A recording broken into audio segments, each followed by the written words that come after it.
bagaimana cara agar hubungan menantu dan ibu mertua harmonis. Karena Anda sering jumpai antara menantu dengan ibu mertua selalu tidak cocok. Mohon nasihat untuk yang sudah menikah maupun wanita yang belum menikah. Ya, para jemaah sekalian rahimana wa rahimakumullah, kecemburuan antara wanita itu sangat tinggi.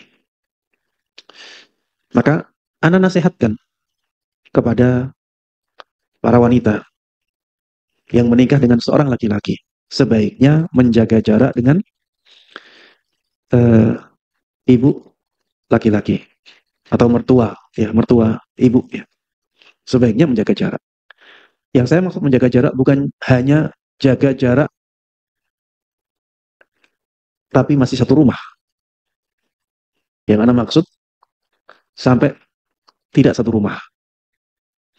Jaga jarak ini ya penting untuk kita lakukan untuk menghindarkan mudarat yang lebih besar. Memang pada asalnya itu sebaiknya kita satu rumah dengan mertua agar bisa menemani mertua saat mereka sudah lanjut usia. Tapi maslahat ini menjadi lebih kecil ketika dibandingkan dengan mudarat pecahnya hubungan atau tidak baiknya, tidak harmonisnya hubungan antara mertua dengan menantu perempuannya. Maka sebaiknya, ya, sebaiknya tidak satu rumah. Tapi kalau tidak satu rumah, sering-seringlah untuk menziarahi mertua perempuan. Ini yang pertama yang bisa kita lakukan. Yang kedua yang bisa kita lakukan, sebagai seorang suami, apabila melihat gelagat yang tidak baik antara istrinya dengan ibunya, maka seorang suami harus bisa mengatur istrinya. Seorang suami harus bisa mengatur istrinya. Dia harus memberikan pemahaman kepada istri bahwa ibunya itu nomor satu.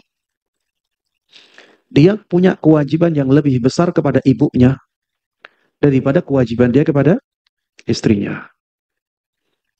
Jadi seorang suami harus punya pemahaman ini. Apabila ada hal-hal yang bertentangan antara istri dengan ibunya, maka ibunya lebih berhak untuk didahulukan. Ibunya lebih berhak untuk didahulukan. Makanya para istri juga harus sadar akan hal ini. Bahwa kedudukan ibu bagi seorang suami itu lebih tinggi daripada kedudukan istri bagi seorang suami. Dan ini sangat berbeda dengan kedudukan ibu bagi seorang istri dan kedudukan suami bagi seorang istri. Kalau seorang istri, kedudukan suami itu lebih tinggi daripada kedudukan ibu kandungnya. Kalau dari sisi suami, maka kedudukan ibu kandung suami itu lebih tinggi daripada kedudukan istrinya. Lihatlah hal ini, kemudian praktekkan dalam kehidupan berkeluarga kita. Ya, para jemaah sekalian rahimana rahmatullah, dua cara itu ya insya Allah bisa meminimalisir ya adanya ketidakharmonisan dalam hubungan antara seorang istri dengan mertua perempuan.